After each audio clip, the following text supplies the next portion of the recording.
l'última etapa del viatge. Arribem a l'aeroport de Siem Reap, Cambodja, i ens desplaçarem a l'hotel Mémoire Siem Reap, on passarem les últimes 3 nits abans d'agafar el nostre vol de tornada. Per l'endemà tenim previst la visita als temples del recinte d'Angkor, començant per Angkor Wat. Així que ens haurem d'aixecar ben d'hora per poder contemplar la sortida del sol per darrere de les torres del temple i fer les fotografies tan desitjades.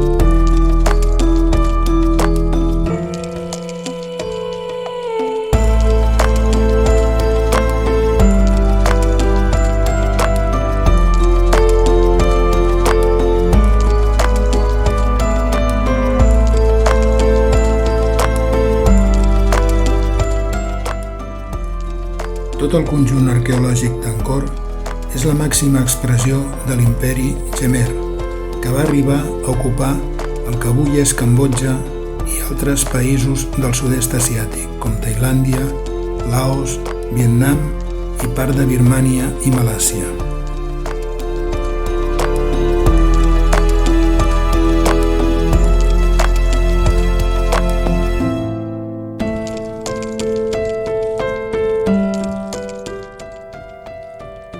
El principi de l'imperi Khmer es remunta a l'any 802, amb el rei Jayavarman II, fins a l'any 1177, en què la seva capital va ser ocupada i saquejada.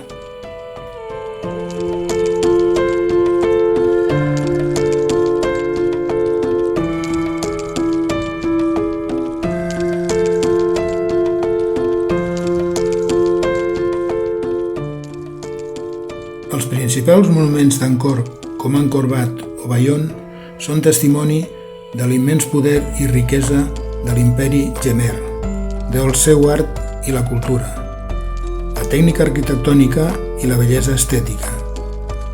Avui en dia, les imatges per satèl·lit han revelat que Angkor, durant el seu moment àlgid en els segles XI al XIII, va ser el major centre urbà preindustrial del món.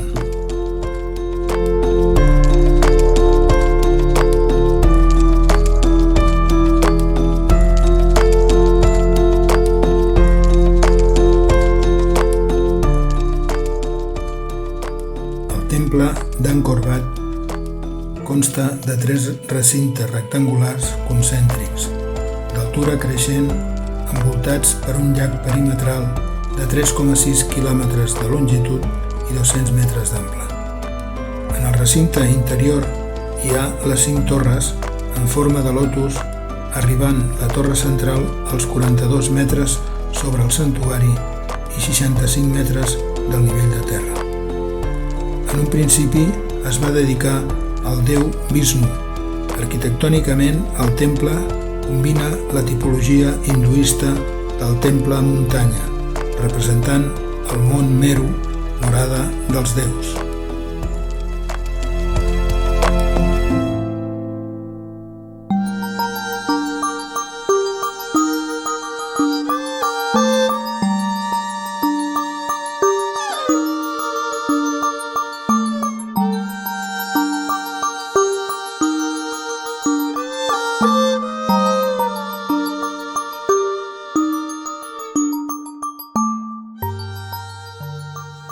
El temple de Prerup és un temple hinduista que està situat a l'est del recinte d'Angkor Thom.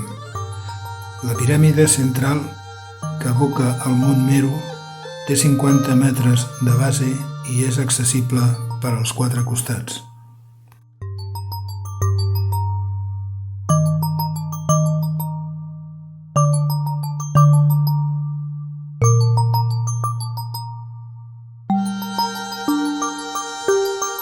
Vanteai Esrei és un temple hindú del segle X dedicat al déu Shiva. Està construït principalment amb pedra arenisca vermella, que permet tallar unes figures amb molts detalls tridimensionals.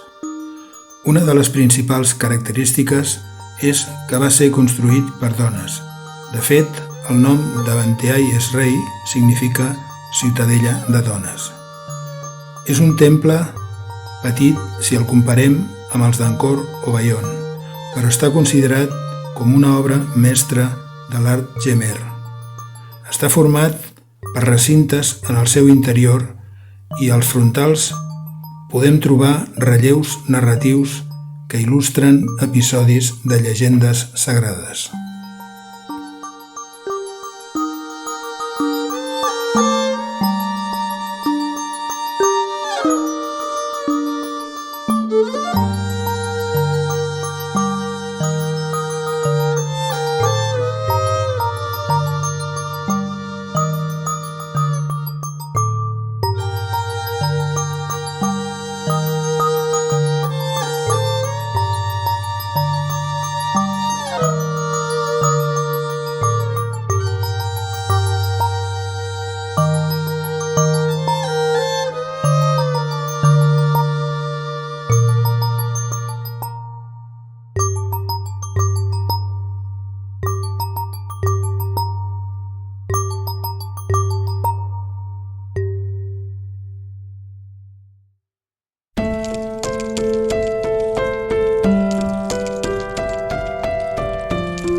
El temple de Taprom es va construir a finals del segle XII.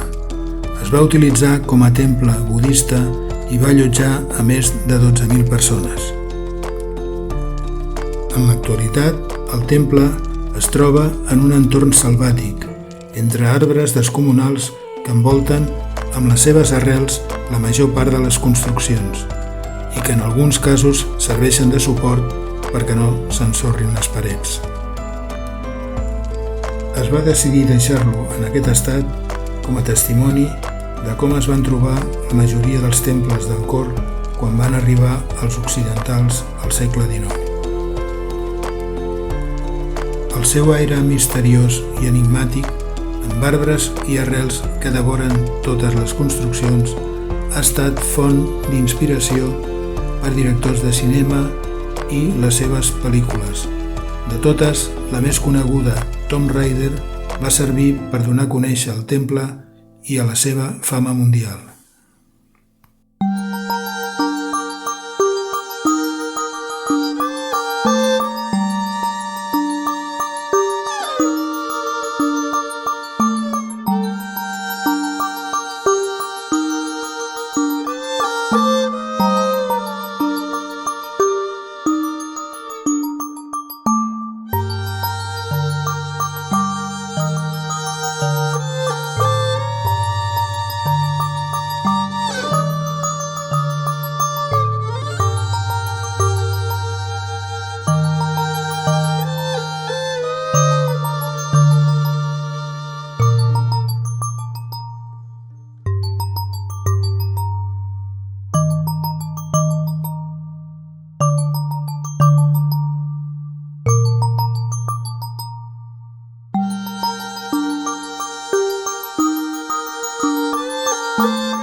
Porta de la Victòria és la porta sud que dona accés a la ciutat reial d'Angkor Thom. La porta té més de 20 metres d'alçada i està coronada amb un rostre de Buda d'enigmàtic somriure.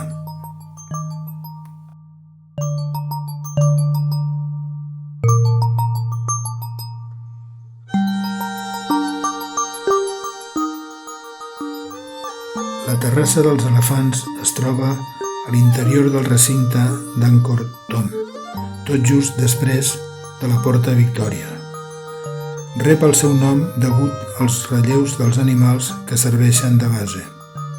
La funció d'aquesta terrassa era servir d'escenari per les cerimònies reials després d'aconseguir la victòria en una batalla.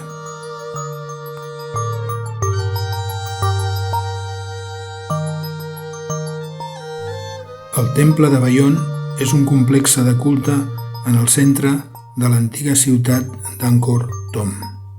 Va ser creat amb l'estil budista i és conegut per les seves 54 torres i més de 200 cares gegants amb enigmàtics somriures.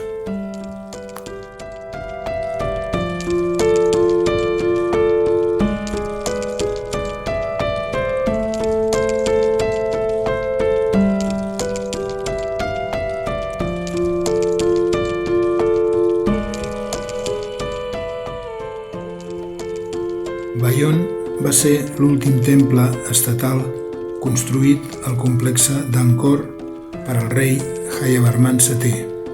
Va començar la construcció quasi al final de la seva vida, a finals del segle XII i començament del XIII. En un principi va ser un temple budista, però el seu successor, Jayavarman VIII, el va reconvertir breument a l'hinduisme, a meitat del segle XIII. Però més endavant va ser modificat de nou per als següents reis budistes. A la base hi trobem dues galeries decorades amb relleus. L'exterior representa escenes de batalles i aconteixements històrics, així com imatges de la vida quotidiana. I la galeria interior il·lustra principalment contes de la mitologia. Les talles són en baix relleu i tenen un gran nivell de detall, amb més d'11.000 figures. Al segon nivell hi trobem les torres amb una torre central de 43 metres.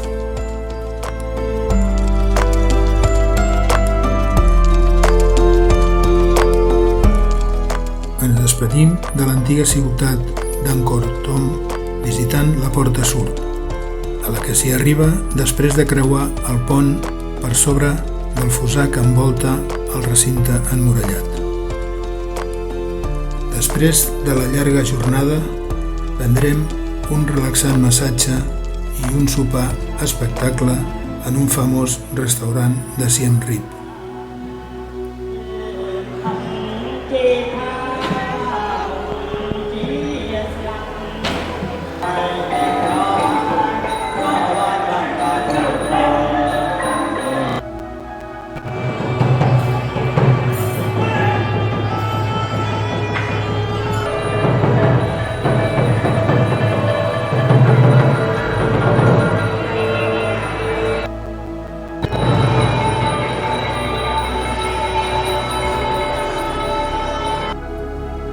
Avui, penúltim dia del viatge, farem la visita al Museu Nacional d'Angkor, per després anar fins al llac Tonle Sap per fer un recorregut en barca fins al poblat flotant.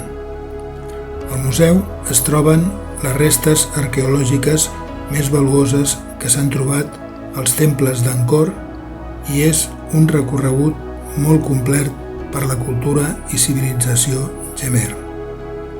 Les col·leccions daten principalment del període angkorià de l'imperi Jemer, entre els segles IX i XIV, i la majoria de les escultures i gravats s'han trobat als temples i palaus d'Angkor o del seu voltant.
llac Tonle Sap a Cambodja és el més gran del sud-est asiàtic i a la temporada del monsó quadruplica el seu tamany, omplint tota la regió d'aigua i de vida. És l'únic llac-riu del món que flueix en els dos sentits estacionalment, invertint la direcció 2 cops a l'any. A l'estació seca, el riu flueix cap al mar per una branca del riu Mekong a Cambodja, però en l'època de pluges el Mekong es desborda i omple el llac arrossegant milions de peixos. Les petites comunitats que viuen al llac representen una combinació de cases mòbils flotants i estructures permanents sobre pilots alts que la sostenen en l'època de pluges. Unes llargues escales els permeten arribar a l'aigua quan el nivell baixa.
Amb la barca ens vàrem aproximar a un grup de cases i tan punt vam parar, tal com ja ens havia dit el Jimmy, se'ns van acostar barques portades per infants, als que els vam oferir samarretes, roba i calçat que portaven per donar a canvi del seu somriure i alegria.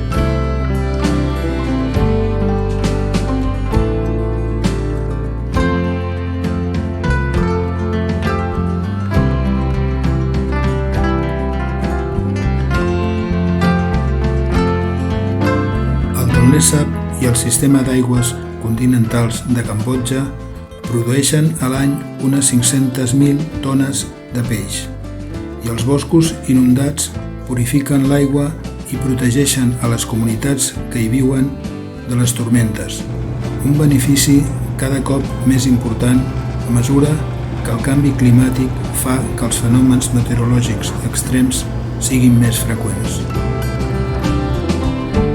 Ja per la nit vàrem anar a sopar al típic Red Piano de Siem Reap, que va fer famós l'Angelina Jolie durant el rodatge de la pel·lícula Tomb Raider, i després vàrem donar una volta per l'ambient del carrer Pub Street.